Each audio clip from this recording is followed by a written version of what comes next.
Bismillahirrahmanirrahim. Kembali di Bina Generasi Kalawang. Pada kesempatan kali ini kita akan membahas mengenai yaitu tauhid dan kesyirikan. Yaitu mengenai pembahasan pergeseran tauhid menuju penyembahan dewa dewi. Tauhid dan kesyirikan. Mari kita menyimak pembahasannya. Semoga bermanfaat.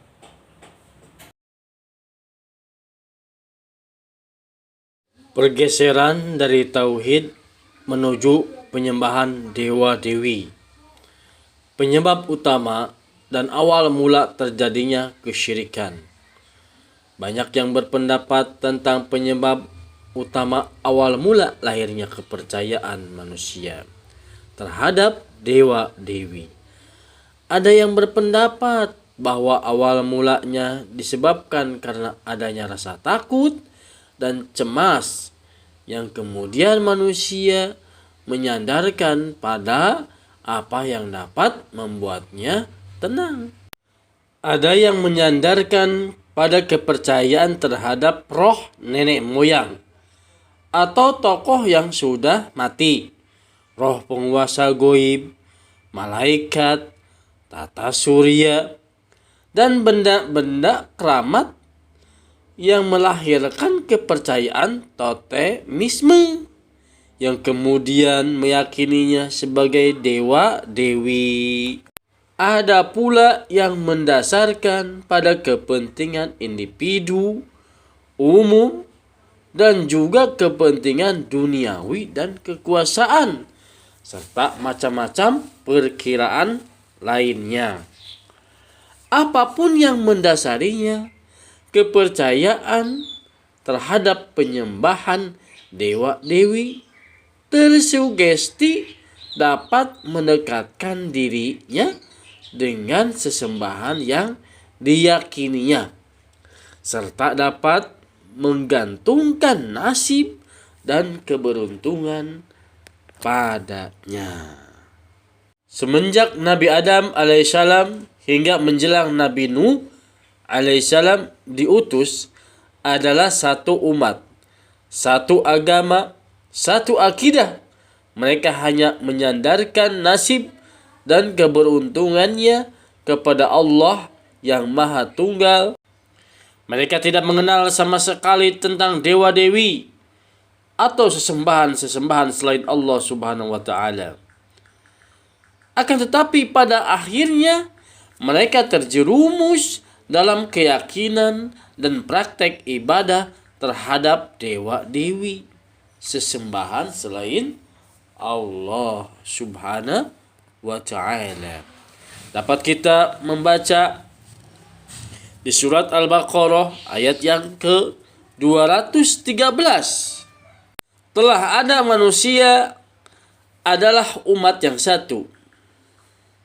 Setelah timbul perselisihan, maka Allah mengutus para nabi sebagai pemberi kabar gembira dan pemberi peringatan.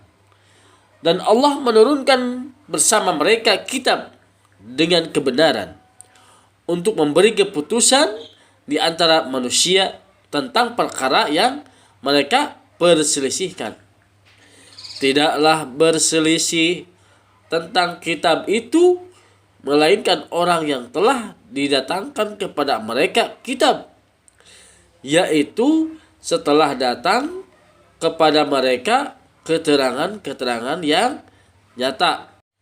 Diriwayatkan dari Ibnu Abbas bahwa sesungguhnya para manusia dahulunya dalam satu milah, yakni agama Adam alaihissalam, sehingga ketika mereka menyembah berhala-berhala, maka Allah Subhanahu wa taala mengutus kepada mereka Nabi Nuh alaihissalam.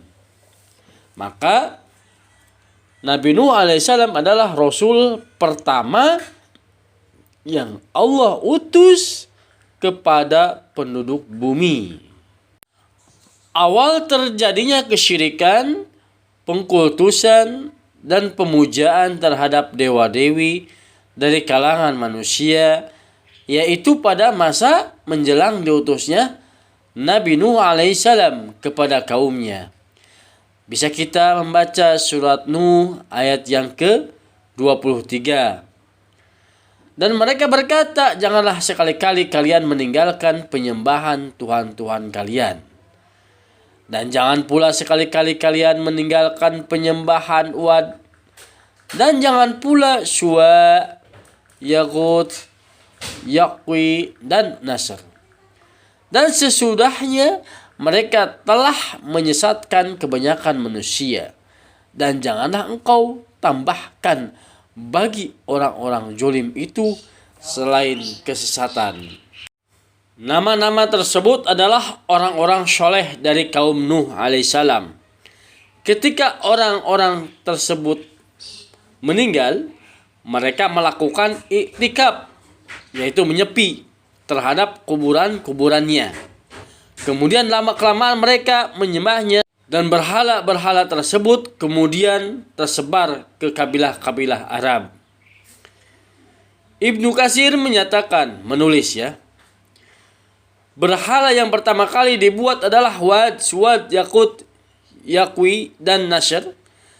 Kesemuanya adalah para ulama yang hidup pada masa antara Adam dan Nuh. Wad adalah anak yang tertua dan paling berbakti kepada Adam. Ahmad Nijam menyatakan bahwa penyebaran konsep dewa-dewi dari Babylon ini berawal dari keinginan Namrud dan ibunya Semiramis ingin menguasai dunia di bawah satu pemerintahannya. Itulah yang kini disebut dengan New World Order. Raja Namrud atau Nimrod atau Nimru hidup dan berkuasa menjelang kelahiran Nabi Ibrahim alaihissalam. Kemudian Allah Subhanahu wa taala mengutus Nabi Ibrahim kepada Namrud dan kaumnya untuk mendakwahinya. Namrud adalah cucu Ham, anak Nabi Nuh, adalah pendiri sistem kehidupan masyarakat Babilonia kuno. Nama Nimrod dalam bahasa Hebreu, Ibrani